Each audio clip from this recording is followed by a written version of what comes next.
yaitu interaksi dengan Al-Quran. Saya ulang, interaksi dengan Al-Quran.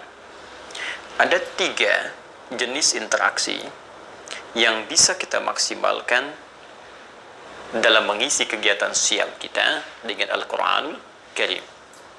1 yang kita namakan dengan qiraat itu, ya, demikian tulisannya dalam bahasa Arab, qiraat. Yang kedua, ada yang disebut dengan tilawah,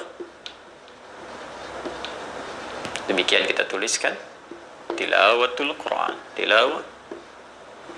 Dan yang ketiga, ada yang disebut dengan tahfidz, tahfidz, demikian kita bisa tuliskan dalam bahasa Arab. Umumnya interaksi dengan Al-Quran bisa dimaksimalkan dengan 3 jenis kegiatan utama ini. Ada qiraah, ada tilawah, demikian dengan tahfidz. Baik, kita bermula pada bagian pertama, qiraah. Secara umum, saya mengambil keumuman maknanya. Qiraah menunjuk pada interaksi dengan Al-Quran dalam aspek bacaan.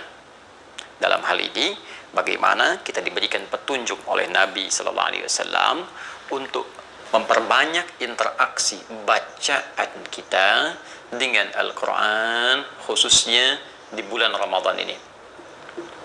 Dan bukan sekedar bacaan, karena bacaan yang dimaksudkan adalah bacaan yang benar, bacaan yang baik secara tajwid, benar dan baik.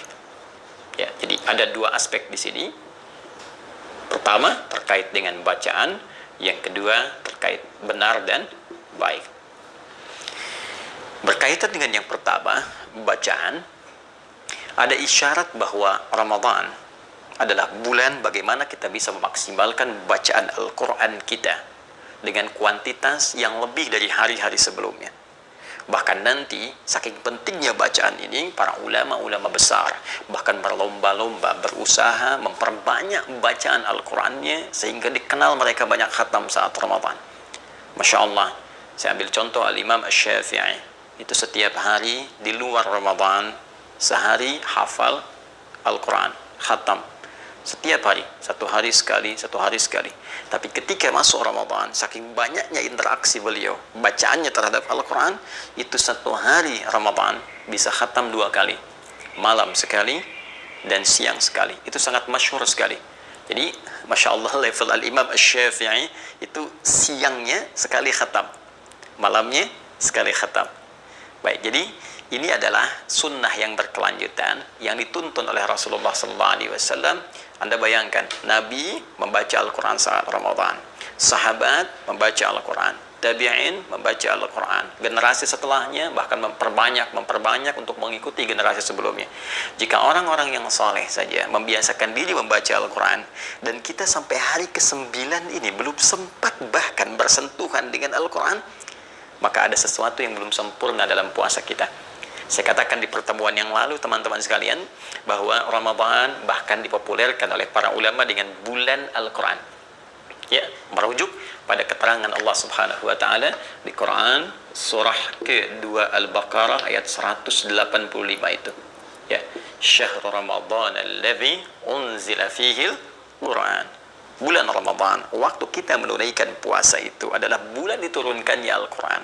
Bulan saat kita berinteraksi dengan Al-Quran. Paling minimal interaksi kita dibuka dengan bacaan. Ini poinnya.